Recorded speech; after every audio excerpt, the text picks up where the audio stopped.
Hey everyone, we've just started recording. So, hello everybody, good evening. Welcome to our session tonight. Thank you very much for coming along. I'm sure a lot of you have had pretty busy days. So I'll just start off with a couple of introductions, just explaining what we're here for tonight. So I know a lot of you, but if I don't, hello, nice to meet you. My name's Jill. I am the Vet and Business Development Manager at BorrowMyDoggy. So those of you that don't know what BorrowMyDoggy is, we are an online platform that brings together dog owners and those who don't have their own dogs. So dog owners, are just people that are essentially looking for a little bit extra help. So they come on our platform. So that can be for, dog walks, overnight stays, holidays, things like that. We do also have a lot of people that come on the platform, if their dog is, for example, I know Rosie had mentioned one of the sessions before, they're struggling for being with their dog all the time. They're needing a bit of support and help with them, somebody spending time with their dog in conjunction with behavioural help. And that's sometimes what people use it for. And we've also got a lot of people as well who just want extra exercise for their dog to get their dog fitter, keep their dog happy, and also as well, helping with any kind of weight issues and stuff if people aren't able to be as active as they want to be with their dog. We've got a lot of obviously borrowers on the platform as well. These are the people that look after the owner's dogs. So the situation on BorrowMyDoggy is there's never a situation where a dog is borrowed by a stranger. So all our borrowers and owners are checked out. They all go through our security checks. There's also insurance in place as well. And then they really get to know each other. Both parties really, really build up that relationship. So the dog builds that connection with somebody longer term, and they build up that friendship between themselves as well and build that kind of nice community. So our borrowers are people that can't have their own dog, multiple reasons obviously for that. We've got a lot of people that travel a lot, or they're working long hours, or students, for example, or people that have recently lost a dog. We do have a lot of people in that situation as well who are not quite ready for their own dog, but they really would like to spend time with dog, and they really see the benefits of happy dog time. And we've also got lots of people as well who are trying what it's like to have a dog first. I absolutely love this element of BorrowMyDoggy, as many, many years of practice. And I often saw people that maybe had a dog that weren't quite ready yet. So they get that experience of happy dog time, enjoying the dog, but seeing, are we actually ready for that next step? Are we ready to have our own dog? So it's a great element of BorrowMyDoggy. So obviously we're here tonight to talk about fireworks. So we have Rosie Beskaby with us. Anyone that's been to one of our sessions before or watched one of the recordings will know that Rosie's come along and chatted to us a couple of times, which is fantastic. So I'll just give Rosie a little bit of an introduction. So Rosie is a fully qualified clinical animal behaviourist with a degree in zoology and psychology from Bristol and a postgraduate diploma in companion animal behaviour counselling from Southampton University. So she's an ASAB certified clinical animal behaviourist, a full member of the Association of Pet Behaviour Counsellors, a member of the Professional Association of Canine Trainers, and registered as both a clinical animal behaviourist as an animal training instructor with the Animal Behaviour and Training Council. So definitely the right person to be talking to us tonight. So plan for the session, Rose is going to go through her slide deck. At the end, there will be time for a Q&A as well as an option for you to put in questions, and Rosie will answer as many as she can tonight. And if you do have anything after as well, she's also happy to answer them for us too. So without further ado, I'll pass over to Rosie. Oh, thank you, Jill, and thanks everyone for coming tonight. It feels a bit strange, doesn't it, with the heat wave we've just had, starting to talk about fireworks, but I don't know about all of you, but today it's certainly been far more autumnal, and I think it's something that we'll probably all start now integrating into practice, presentations, owner advice, etc., as we start to think about nights drawing in, the clocks changing, and fireworks period coming up. So Jill's done a lovely job of introducing me, so I won't repeat any of that. Let's get straight into the information. So to start with, I just want to briefly go over the differences between fear and anxiety, because often it gets lumped as one emotional state, and there is quite a distinct difference. So fear would be defined as an individual's reaction to a specific stimulus. So when they are presented with something, they show a fear response. Associative learning can lead to fear of locations or generalization, which we'll come on to in a moment. But that would still be the fear response because they've associated being in certain places with the presentation of that stimulus. And fear is a completely normal protective emotion because it protects us from harm. So if you think about walking down the street, we are quite naturally fearful of stepping into the road in front of cars without looking.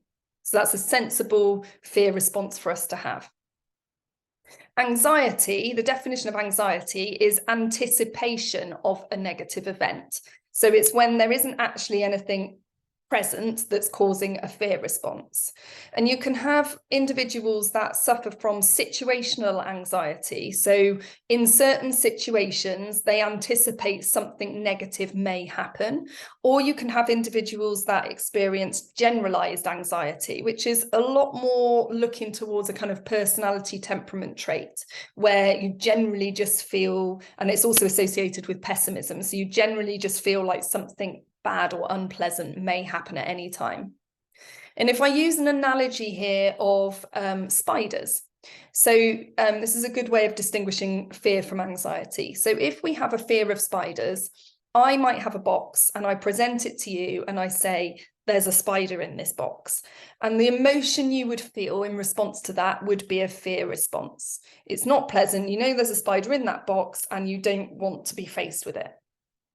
If I said to you that somewhere in this room, there might be a spider, I just saw a spider, I don't know where it's gone, and I don't know when it might appear, the emotion you might feel then is anxiety. So you're anticipating something negative might happen, that spider might appear at any time, it might crawl up your back, it might appear over in the corner away from you.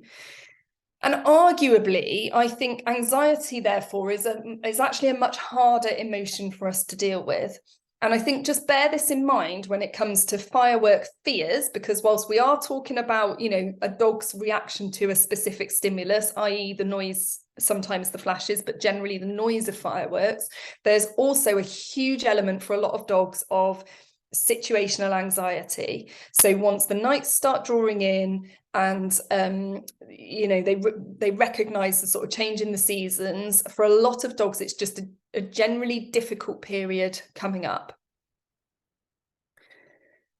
And then we have the distinction between a fear and a phobia. So a phobia would be defined as basically an irrational fear, so something that isn't protective anymore. It's actually the opposite of protective. It's detrimental to us to have a phobia because it limits lives and it limits experiences. So if we go back to the walking down the street and being naturally fearful of stepping in front of a car without looking, a phobia would mean that you can't walk down the street even on the pavement, or you can't even travel in a car, for example. And how does that develop? How does a fear develop into a phobia? So dogs might start by being fearful of something specific. So for example, a firework bang. And gradually they become more fearful of the places, so the locations they associate with being frightened, but also of the cues that predict the fear-inducing event. So for fireworks, it might be whizzes, there we go, I'm going to struggle to say all this, whizzes, whooshes, pops, squeals, the smell of bonfire, people dressing up even in hats and scarves and gloves, as I said, the nights drawing in. And then the dogs will start to become more sensitive to these noises as the fear generalizes. So they start to associate the sound of a Christmas cracker being pulled or the sound of a car door slamming, and starts off with noises that sound fairly similar, balloon popping, fairly similar to firework bangs, but gradually over time it becomes more and more generalized. So you've got some ideas here. I've had dogs that are scared of the microwave ping, the kettle whoosh, whistling, even for some the sound of the pill child safety lock cap clicking along. Cutlery I've had dogs scared of.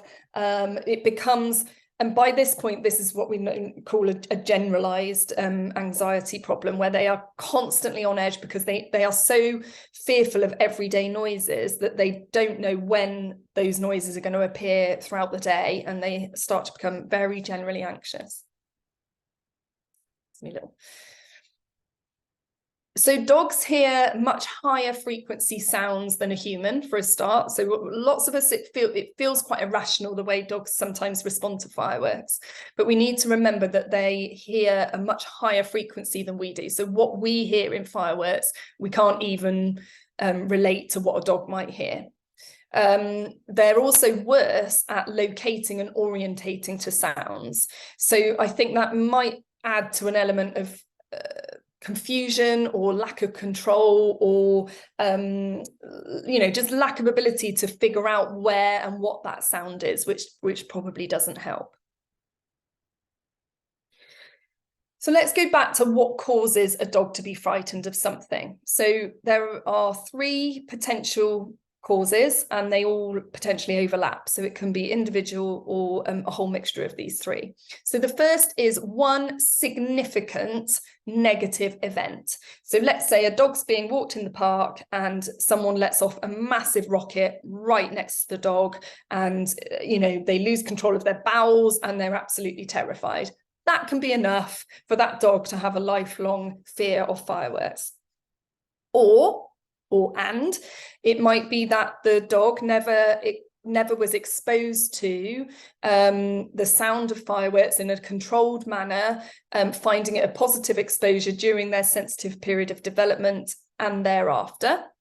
So it might be that they were reared by the breeder and by the owner then in a very rural location where they didn't get exposed to any sort of loud noises at all. It was a very quiet environment, maybe no noisy children, no noisy traffic, etc. So generally noises the puppy was never exposed to, and certainly for exposure needs to also be positive, not just about exposing the puppy. That's a whole nother webinar.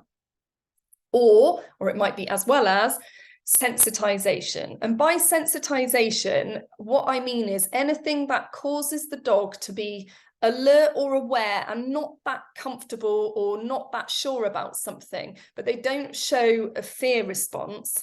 But year on year, every time they are exposed to fireworks and they feel that, not quite sure about this, what is this? It adds up and it leads to a fear response. Year on year with fireworks is just one example there. Sensitization can also occur in a much more short term. So let's say the dog has a really bad day, various things happen to it. It might have a vet visit where something horrible happens to it. It might already be in chronic pain. It might have been stood on by its owner and caused it to squeal and really fall apart. It might have had all sorts of unpleasant things happen to it, and then that evening there's a fireworks display and it just can't cope anymore. It's like the straw that breaks the camel's back, sensitization. And always remember that chronic pain is an element of sensitization towards any behavioral problem. So moving on from that, I just want to go over the very strong link between medical and behavioural issues, but particularly when it comes to noise sensitivity and fears and phobias. So one study by Blackwell and colleagues showed that up to nearly 50% of dogs showed a fear of loud noises. And that was based purely on owners' perception, which probably means that the fear was quite obvious. Which leads me to think that not a lot of owners are that astute in reading the more subtle signs of fear or avoidance, and therefore that percentage might actually in real life be quite a lot more. So that's a huge percentage of the dog population that are fearful of loud noises. And we know there's so many studies now that there is a huge overlap between medical issues and behavioural issues. So whether that's musculoskeletal pain, gastrointestinal issues, dermatological issues, canine cognitive dysfunction, sensory deprivation, etc. And another study showed that between 28 and 82% of behavioural referral cases had suffered from underlying pain. And obviously all of these are generally related to any behavioural issue. But more specifically, when it comes to noises, we know that chronic pain or chronic medical issues, not necessarily even pain, but, the skin issues and the dodgy tummies and all of that, that will sensitize an animal. So they're not as tolerant for coping with additional stressors. So whether that's additional behavioral stressors in their lives, they are less tolerant and less able to cope, and they're more likely to fall apart if they're exposed to anything. And secondly, when it comes specifically to chronic pain and noises, when a dog is experiencing chronic pain, if they hear a noise that causes a startle reflex, or even enough to make them alert to something, the muscular response to that can trigger a more acute pain response. And the dog will then start to associate noises with acute pain. And that association, as we know, pain is very much linked to fear and anxiety, anticipating pain happening. The whole thing becomes mixed together, and you end up with a dog that's really much more fearful of noises, because when they alerted once to the sound of a fireworks, it triggered a pain response internally, and that then leads to a fear response of the noises and anxiety, anticipating a painful response. So if you have any animal brought into practice that is sensitive to noises, a full veterinary check is essential. And also bear in mind that for those dogs that come into practice that aren't that comfortable coming into practice, which again I would say is a huge percentage of dogs, they are very good at hiding pain. They might not be as good as the prey animals, but they're still very good. And when their adrenaline is pumping through them, or they're quite tense because they don't really want to be examined by someone that they don't know very well and that has done horrible things to them in the past before, it is very difficult to determine pain. So sometimes pain relief trials for several weeks is the only way of getting to the bottom of that, or getting lots of video footage from the owner at home. Obviously, we've been there through COVID of awful videos, but if you've got someone that can get you some decent video footage, and you can see the dog moving in a much more relaxed environment, if you've got the time to go outside and observe the dog moving around the car park, again, it's not just a case of in a consult room and prodding and poking where you may not pick up on something. A little note while we're here on sensory deprivation. So with dogs, sometimes when their hearing starts to goes, it can be a really positive thing for dogs that are sensitive to noises because they don't hear as much. However, that can have a twofold effect. One is that they don't hear the kind of more warning signs of the fireworks starting, so they don't hear the whizzes and the whooshes, but they suddenly alert and show a startle response to the massive bangs. They're not even aware that they are going on. So you might have a dog that's never been worried by fireworks, but all of a sudden in their old age, because they have started to go deaf, they suddenly startle to a massive bang above them because they weren't aware there was a fireworks display going on, and that can then lead to a fear response. Obviously, with eyesight going as well, dogs will sometimes rely a little bit more on their hearing, and they may become more sensitive even to noises that way. And you may also have, bearing in mind the huge percentage of dogs over the age of 8 that are showing or will start to show signs of cognitive dysfunction, that will also lead to confusion, lack of ability to understand and orientate to the noises. So let's talk quickly about prevention. So what advice can we give owners with their puppies, or dogs that this will be their first year of exposure, to try and prevent them from developing a fear of noises? So just because a dog hasn't shown any problems in the past, we really still need to ensure that all exposure is positive. This isn't just about exposure. And this is true for all socialization and exposure during that puppy critical period, 12 weeks, sensitive period of development. And we also need to make sure that we rehearse exposure, positive exposure, throughout the year. So it's not about throwing them in at the deep end. I would never recommend taking a dog to a firework event, having them in the garden and leaving dogs outside roaming around them. I just would not risk it. I have seen far too many cases in my time of people who say, last year or the year before, the dog was wandering around the fireworks, and a year or two down the line, it's terrified of them. You have to be so confident in translating dog body language. And again, 9 times out of 10, everyone will feel that they're confident in translating their dog's body language, but there is a huge risk that you are sensitizing your dog without realizing it.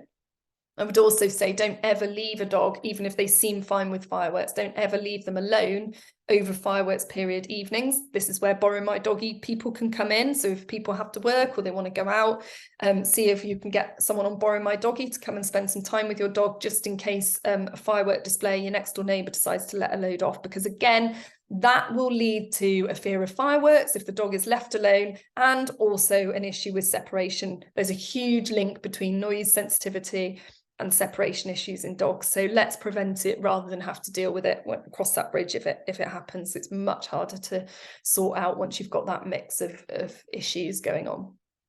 Ideally, the owner would be the one keeping the dog company, because when a dog starts to show a fear response, they are going to want their secure attachment figure near them. But again, that may not be possible. Ideally, you'd want the dog in their own home rather than the dog going somewhere else. The only exception to that would be if the neighbour has told the owner, we're going to have a firework display tonight and you need to get that dog away to another environment. That would also be an extremely sensible thing to do. So we need to make sure that the puppy or the dog during that first year of exposure is kept at home, curtains shut, background music on, and we'll come on to all that in a moment, given loads of positive things to do, loads of food dispensing toys, or play with the owner, or playing, did you hear that noise? Here's a treat being flicked across the room, go and chase it. Again, we're going to come on to all of this in a moment, because it does link into the actual treatment of dogs who are sensitive to noises. But we do need to make sure that puppies find it positive and not just exposing them to it.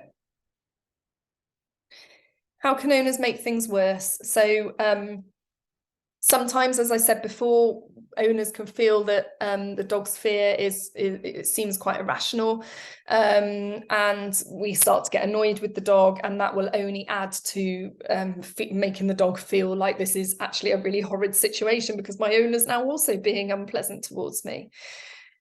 We also have a tendency, when a dog chooses to hide, to try and coax them out or persuade them out, or, you know, get treats out to treat trail them out, or use verbal encouragement to get them out of the hiding place.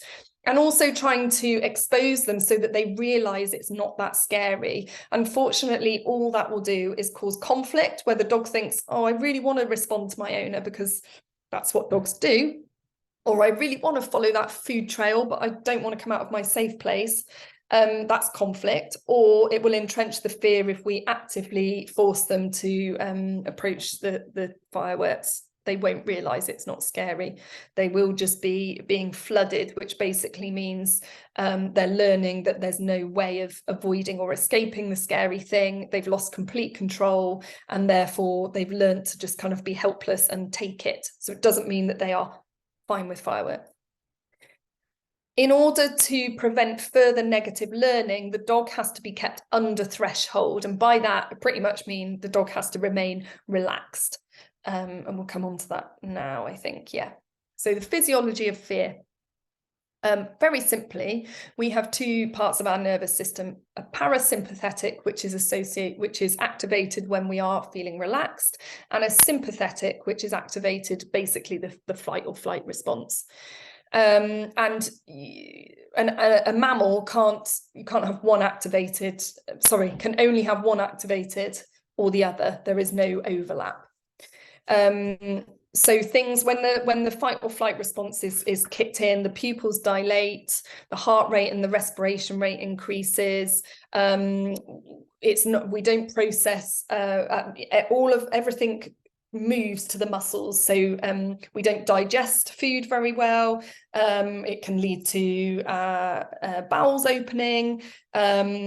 Everything, as I said, all the energy moves to the muscles, ready for we're in survival mode basically.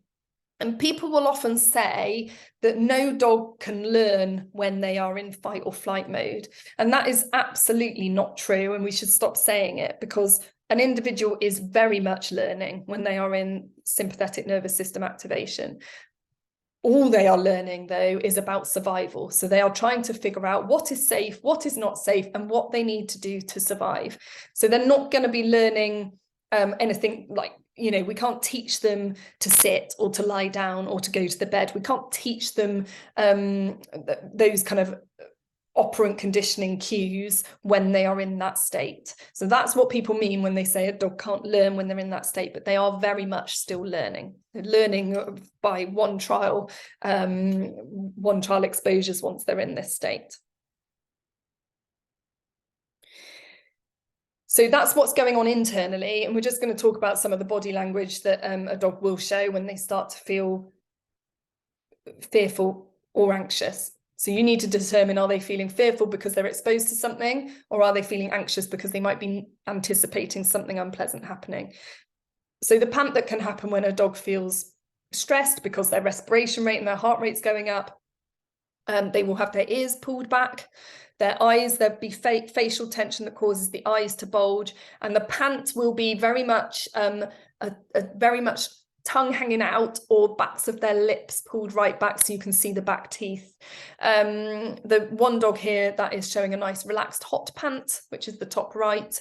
The other three are all showing other signs of stress alongside that stress pant. The stressed face that comes with the pant, the eyes bulging, the whites of their eyes, the pupils being dilated. Again, that will come with facial frown, tension, whiskers being puckered, ears pulled back, etc. Hiding, so attempts to avoid and find somewhere that they potentially feel safe, generally small, tight, dark spaces. And other signs of distress might be pacing, which we'll come on to in a moment, digging, moving between hiding places, becoming clingy to the owner and seeking reassurance. It's fine to give it, by the way, as long as it seems to help. But what we don't want to do is owners to go to the dog that's trying to hide or using a different strategy and attempt to reassure it and soothe it, because that can lead to a dog telling the owner to get lost and using aggression because they do not want to be fussed. Drooling and salivating can be one sign on refusing to eat any food, because again, they're in survival mode. They are not, all of their energy has gone to their muscles. They are not interested in digestion. So we talk about fight or flight as the survival mode, and actually the mode we want our dog to ideally be in is rest and digest, which is your parasympathetic nervous system activation. And treatment of dogs that have got a fear of fireworks involves, I've put here 3 basic steps, but it's not basic. It's always hard work. It's hard work. It's a long process, and it involves a multidisciplinary team approach. So the veterinary practice, the owner, and the behaviourist. And the first one is something that all of us can be advising owners and implementing, which is control and management. The second step is altering the emotional response. And the third is teaching an alternative behaviour. So we're going to look through those one at a time now. So your control and management is, the aim is to prevent the problem from getting worse. And if you've got a dog who's already sound sensitive, I guarantee year on year, the problem will get worse without medicinal help and behavioural help. Ideally, the control and management should be that we reduce or avoid completely exposure to the scary stimulus, so any exposure to fireworks.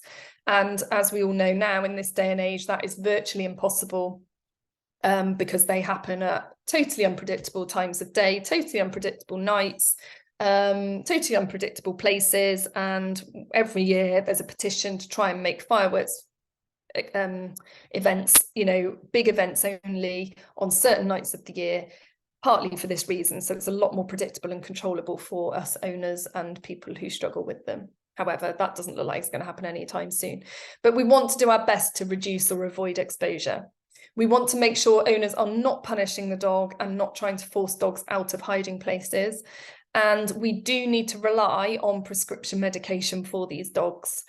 I do sometimes hear of some owners who request prescription medication every year for their dog that's scared of fireworks, and vets can sometimes become reluctant to continue prescribing it because the owner hasn't been compliant with behavioural referral or advice in terms of behaviour modification programme that they've been given. And whilst I completely understand that in terms of long-term medication, and we'll come on to that in a second, for short-term, fast-acting medication for a dog that is fearful of something, my opinion is it shouldn't matter how compliant the owner is, the dog needs it. And in the same way that hopefully everyone listening tonight will now be much more open to prescribing medication for dogs and cats that really struggle coming to the vet practice, because it makes the stress less for the animal, it makes your job easier. And you probably recommend social sessions and bringing the dog in when they haven't got a vet visit, to just, you know, desensitize the dog to the vet practice and associate it with good stuff. How many of your owners are really, really compliant in doing that, but you still hopefully prescribe or get the vets to prescribe medication to help them when they do need to come in for a vet visit? And if you don't do that as a practice, then it's something I would really strongly advocate.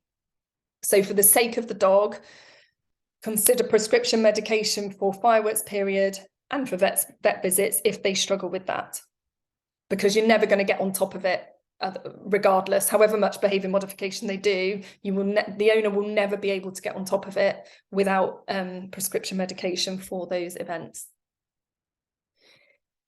Drowning out noises. So this is a strategy that we probably do need to use for all dogs over the firework period as well. But again, it's it's impossible to do it completely. So soundproofing requires mass. So walls can't protect from low frequency sounds. If we're going to use any sort of background noise, it needs to be loud at random times throughout the year, so the dog does not predict that fireworks are about to start. So I know a lot of people hear about a fireworks display this weekend coming, and so they start to play the radio really loud, or drum and bass really loud the night of the fireworks. And actually what can happen is the dog starts to associate that sort of loud radio or music with fireworks, and that music being turned on starts to actually induce the anxiety, the anticipating something negative happening. So make sure owners play it throughout the year at random times, really loud noises. We'll come on to what sort of really loud noises in a sec.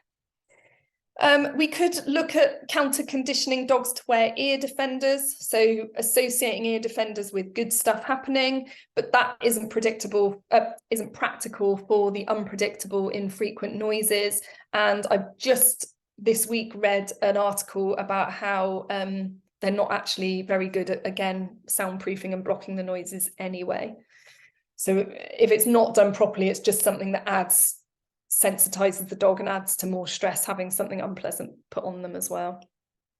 The idea behind masking is that we're adding a sound to the environment to reduce the audibility or the salience of other sounds. So we want to use something that competes with the sounds by taking the intensity from the unpleasant sound as well as distracting the dog. So white noise is best for drowning out the whooshes. Brown noise is best for drowning out rumbly sounds. So brown noise probably more for your thunderstorms. But again, we need to rehearse playing brown noise or white noise at random times throughout the year. And then in terms of the actual firework bangs, we want to think about rock music with a heavy beat, drumming. So I have lots of clients that get into really African drumming music on Alexa. Again, playing all of this at random throughout the year on really loud volume, using fans for your white noise. Home appliances can be useful, just trainers on a cold tumble dryer cycle thundering around the kitchen, that kind of thing.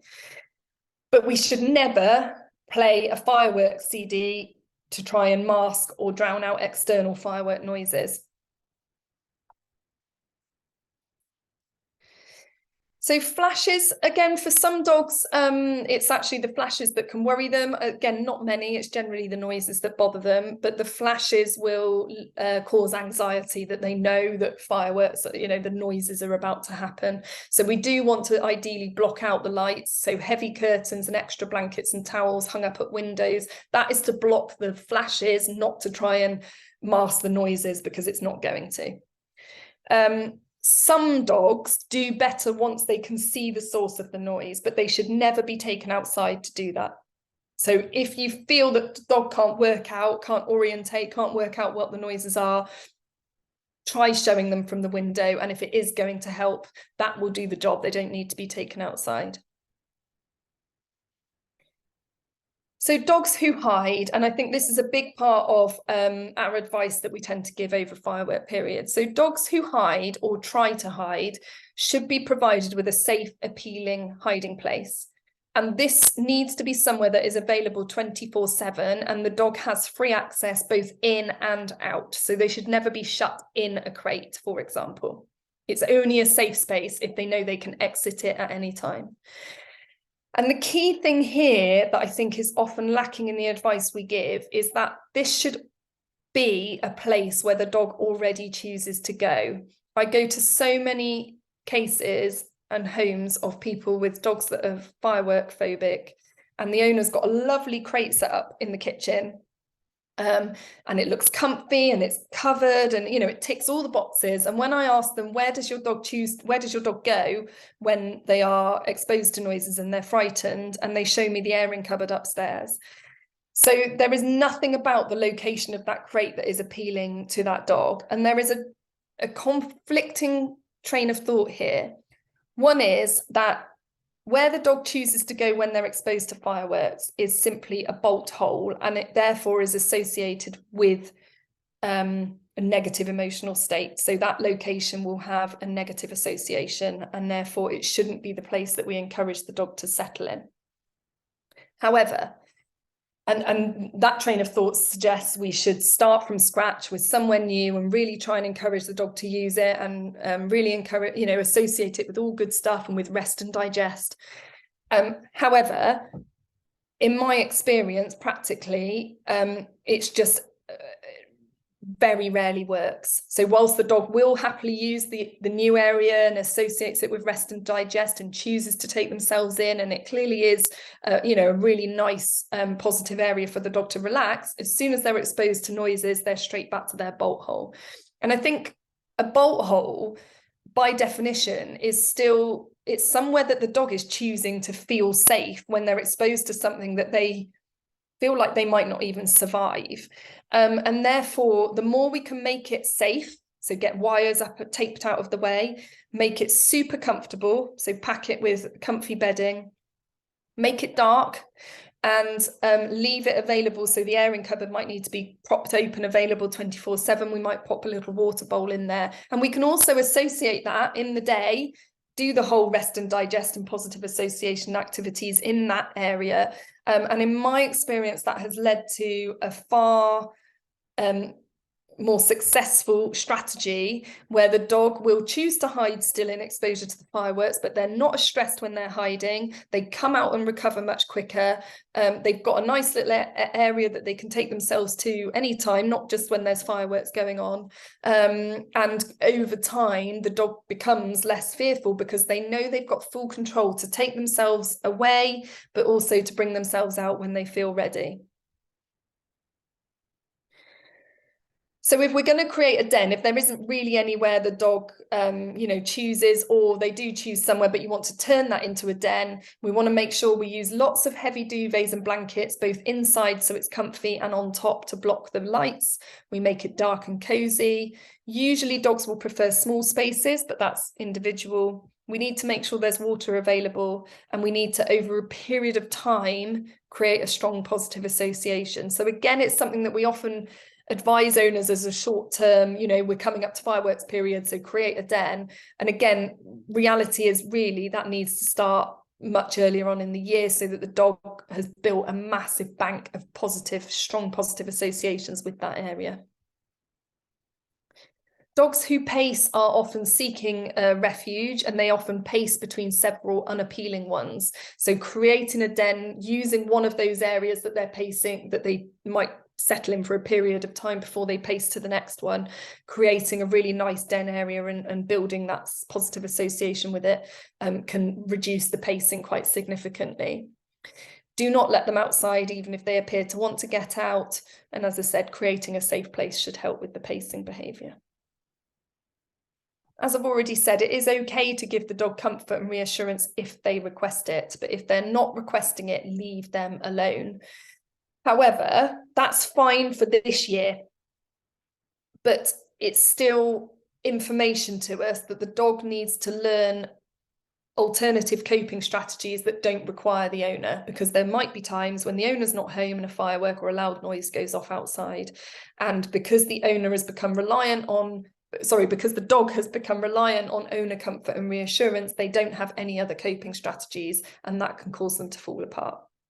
So we do want to actually encourage them to hide. That's another thing. I think owners see their dog hiding and feel, you know, worried and upset that their dog is so stressed, but actually hiding is a really good strategy. We like hiding. We want to encourage hiding. We want to encourage the dog to take themselves off by themselves and go and quietly hide somewhere. But as I said, we just want to build on them being able to rest and digest in that area, or just at least recovering quicker when they have to take themselves off. This is also a time that we might need to break the rules and allow the dog upstairs at night over this period if they normally sleep alone, because again, as we know, fireworks go off all through the night sometimes. If you've got a dog that does feel more secure in the presence of yourselves or the owners, then that's something that you can break the rules for a period of time. They might need help being weaned off you again, but that's the same as doing with a young puppy and weaning them away once the firework period's over, and getting them building that independence again. So just going back a bit to prescription medication, and want to talk a little bit more about long-term meds as well. I'm not a vet, so I can't talk in detail about this. I'm not mentioning any specific medication, I'm afraid, but just to give you a broad overview of it. As I've already said, short-term or fast-acting medication is essential to prevent negative cumulative effects of exposure, day after day during that period or year after year. Some short-term medication has amnesic properties, so it reduces the dog's ability to remember that they got so stressed in response to fireworks, but it also reduces their ability to learn good stuff. So even though it might have seemed like a really successful firework period, and we've taught them that actually noises aren't that scary and they lead to good stuff happening, if they've been given that specific medication, then they're unlikely to remember that as a positive training exercise. Medication, the idea of it short-term fast acting is to reduce the anxiety, so the build up to fireworks happening and the panic response when it happens. So it's for predictable negative events, because we would ideally want to give it an hour before the event starts, or for some of them are still effective to give as soon as, you know, if they're not predictable, it suddenly starts to give as soon as you're aware of them. Long-term medication is something that is given every day, and it has a certain uptake period, usually a month or two, where the body is adjusting to different levels of chemicals and neurotransmitters in the body. And these should be considered for dogs who are sound sensitive to frequent, unpredictable and unavoidable everyday noises effectively. If a dog is being exposed daily to noises that trigger a fear response, that's a welfare issue, and the dog is never going to learn to not be scared. So the idea of medication, long-term medication, is to increase confidence, exploratory behaviour and decrease sensitivity. So it gives us an opportunity to implement some counter conditioning, which we'll come on to in a moment. It's essential again really for chronic anxiety, generalized anxiety cases where there's real phobia or real panic, which is quite dangerous to some dogs. And the idea is it allows desensitization and counter conditioning to take effect. And some dogs need both. So they need long-term medication over the course of 6-12 months or lifelong, but every year they will also need short-term fast-acting medication to help them through that period. And behavioural treatment. So we talk about desensitization and counter conditioning. So first of all, desensitization, what is it? So dogs will gradually stop reacting fearfully if we expose them to the scary thing in very dilute form, so that they remain relaxed the whole way through, and gradually increase the exposure or difficulty as long as the dog remains relaxed. So it's not a tick sheet that we say, well, you know, this sound CD was on volume 3 yesterday, so we'll turn it up to volume 4 today and volume 5 the next day and volume 6 in 3 days' time. It doesn't work like that. It has to be dependent on the individual dog in front of you. So we start at a level that the dog barely notices and remains relaxed. And by that, I tend to suggest we look at their eyes and their ears. So they're already settled, and the soundtrack or the sound starts, and the dog might flick its ear, but then goes back to resting state, or they might open their eyes, but then goes back to resting state. And that's it. If the dog sits up, stands up, tries to orientate to the noise, alerts, walks out of the room, all you're doing is sensitizing the dog, and it's a negative learning experience. So the dog must remain relaxed. And then we increase the difficulty a tiny amount every few days or over weeks or months, as long as the dog always must stay in that relaxed state. So I've got a little video here. This is my old dog from a few years back. She's now deaf and blind, so can't hear any fireworks, but I am playing a fireworks CD. You can see she's settled, and I just want you to see what she does whilst the fireworks are going on in the background. And this is what we call desensitization. This is the state you want them to be in. Hopefully the sound works. If it doesn't, it's just firework noises, and I just want you to watch what she does, how she responds.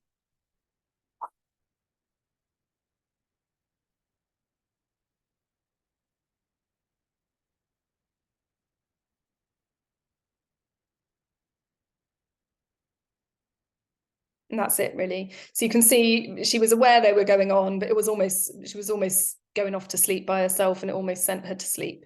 So that's what we're looking for. And I would keep that track playing while she was resting with her head rested like that, and just keep observing her, looking for signs of ear twitching or eyes opening, or just nodding off and staying asleep. And I just have it as background noise throughout. But the whole time you're exposing them, you've got to be watching them properly. You can't be like cooking or watching telly. You've got to just be watching the dog to make sure that you've got this at the right level, and it isn't inadvertently sensitizing them rather than desensitizing them. So once we've worked through increasing the volume so that it's a really loud, full volume through surround sound, and the speakers are positioned in the windows so it is really as loud as it could be, and the dog is happily snoozing through it. And many dogs, by the way, this is a huge negative to using sound recordings, because many dogs don't care. They know it's coming out of a speaker, however realistic you try and make it. You know, if you can watch a war film on full blast and your dog snoozes through it, there's a good chance that a sound firework recording, which you can find on the Dogs Trust website for free, by the way, sounds scary if you didn't already know that. There is kind of variable success with that. So if you've got a dog that either sound recordings are no problem to them at all, or you've worked through the desensitization process with the sound recordings, you then want to move on or start on some counter conditioning. And this means that we want to associate the scary noises with good stuff happening. And we all know that dogs react positively to certain noises. So it might be the rattle of the biscuit tin, it might be the packet opening of something, it might be opening the fridge. But those are neutral noises that the dog has associated with something positive happening.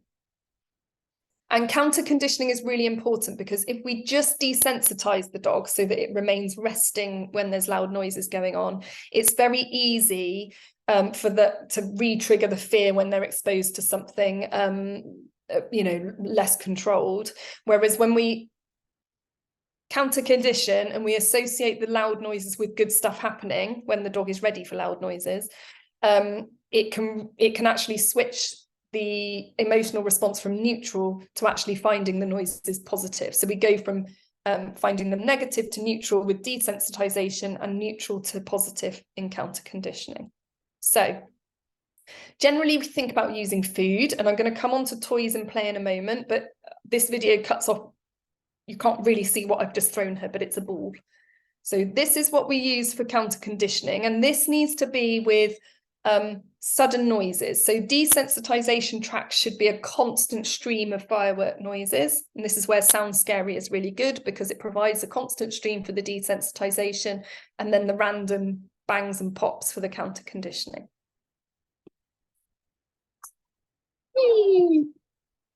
So you saw her alert to that, and instantly she gets thrown her favourite ball. So she starts to associate a gunshot or a firework sound with something good happening.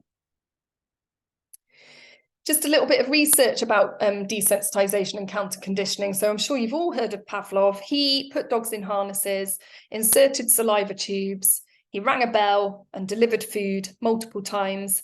And he observed that just ringing the bell caused salivation to happen because the dog anticipated the delivery of food, and therefore the dogs had associated the sound of the bell with something nice happening. Another Russian scientist called Frolov then took that one step further.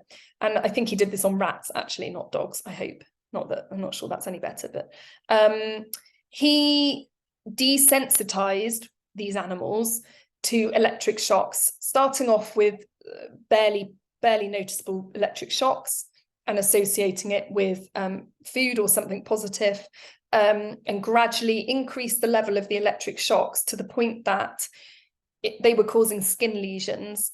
And these animals still salivated, anticipating food, and had showed a positive association between these electric shocks and something positive happening so strongly that it was irrelevant as how bad those shocks were, because he desensitized them that slowly and carefully to them. So that just shows how powerful desensitization and counter conditioning can be.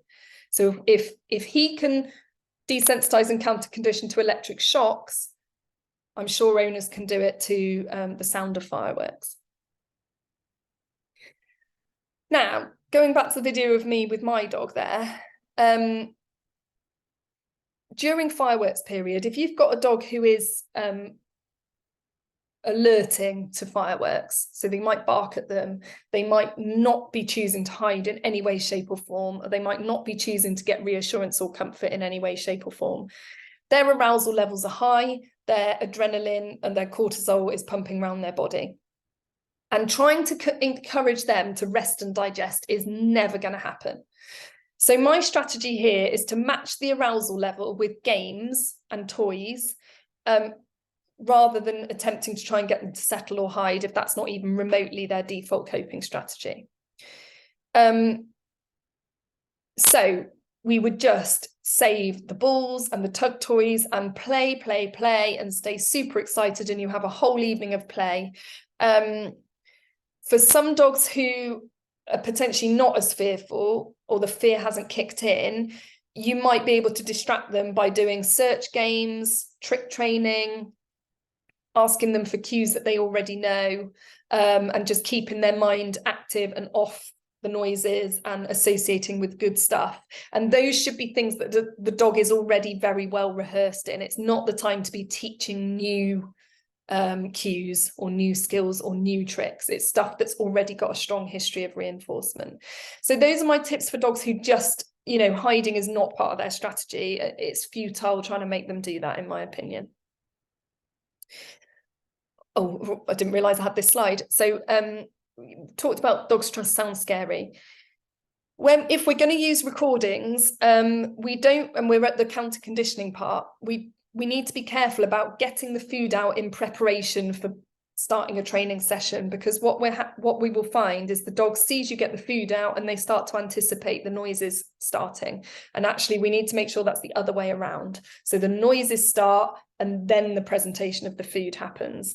Otherwise we're at risk of poisoning the food. And I see this a lot with dogs, with owners who have to do at-home medication like ear or eye drops. They go to the fridge, they get the tasty food out, and the dog goes, I know what's coming, the ear drops are coming next, and I'm not having anything to do with this, and they bugger off.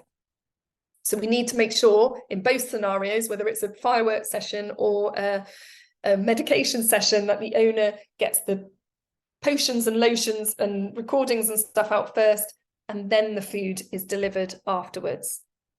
With recordings, I generally say 2 exposures a day, but not every day. So you have a few days a break during the week. And we also need to be careful with the counter conditioning CD that it's not bang, treat, bang, treat, bang, treat. Because otherwise what's happening is we're creating a cycle where the treat starts to predict the next bang. So we literally need to go 1 bang, treat, big gap, hours in between if necessary. So the dog hears the bang and you want them to have a whoopee response because they know either a treat is going to get thrown across the room or the ball is going to get thrown for them or the tug toy is going to get produced. So you want them to hear that bang and go, yes, love hearing those bangs. What I would say is recordings are never going to be 100% effective, but they do make great inroads into, reducing the sensitivity and creating this nice positive association between certain noises and good stuff happening. What about soothing music? So we do the, classic FM every year, do the classic FM thing, and we, loads of CDs on the market advertised as, put these on over firework period. The long and short of it in terms of research is there isn't any that supports it. However, we do know that there are plenty of studies that show that music can have both a sedative effect and a stimulative effect in mammals, all different types of mammals.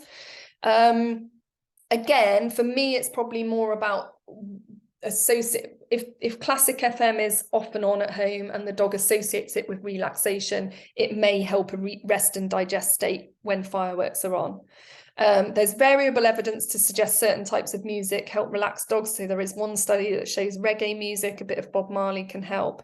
But again, in my opinion, during fireworks, the best thing you can do is mask with the white noise, the brown noise, or the loud banging drum and bass, or the African drumming.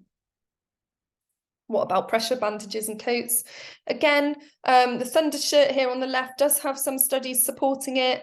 The T-touch bandages, this is a half one. You can have a full one that goes further around the dog's back.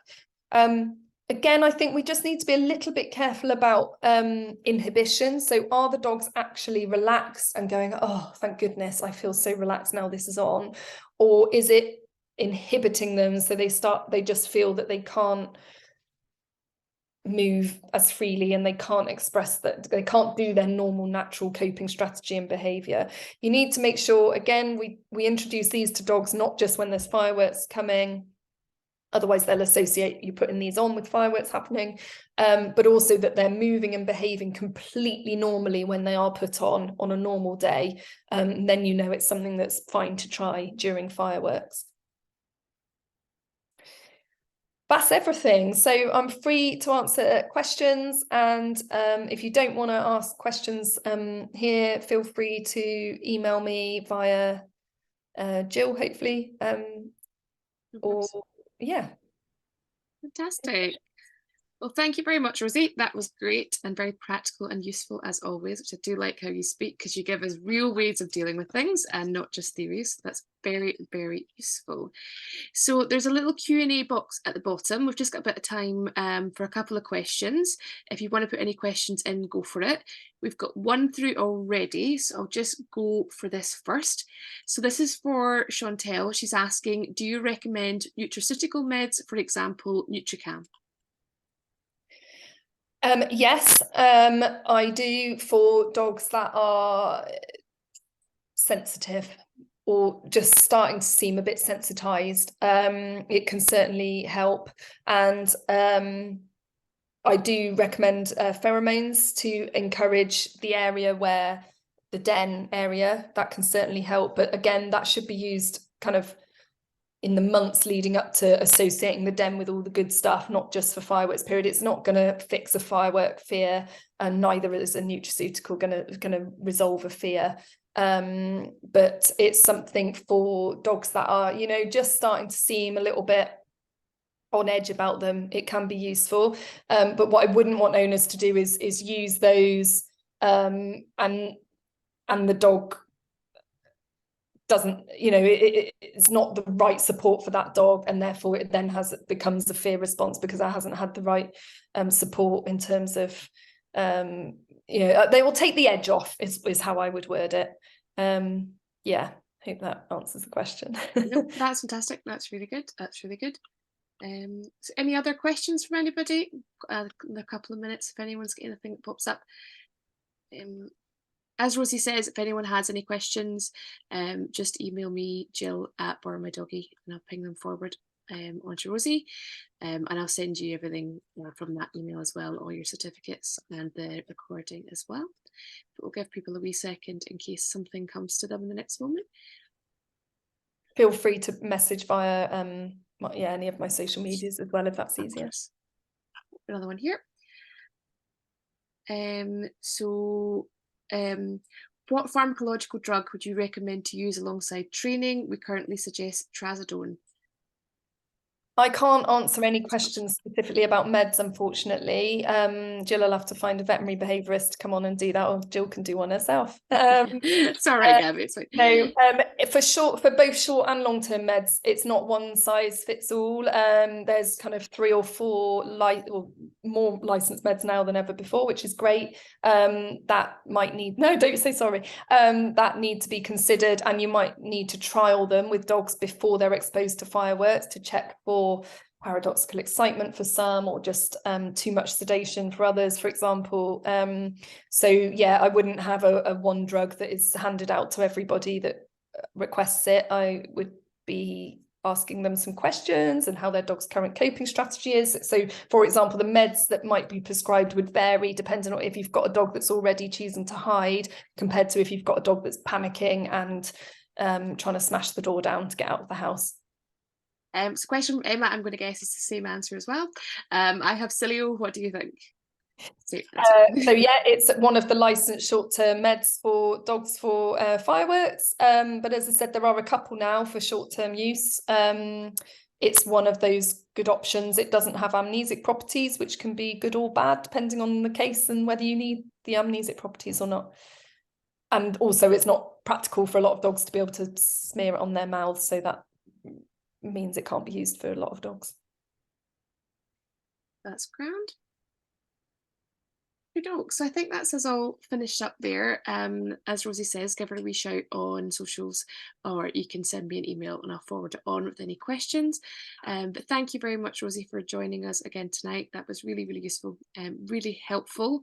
And hopefully we'll get lots of dogs a lot more comfortable with fireworks, because we know when it comes around every year, it goes on for months and months. And these poor wee souls have a horrible time. And until we get to change things in the bigger picture, we're going to have to manage them as well as we can.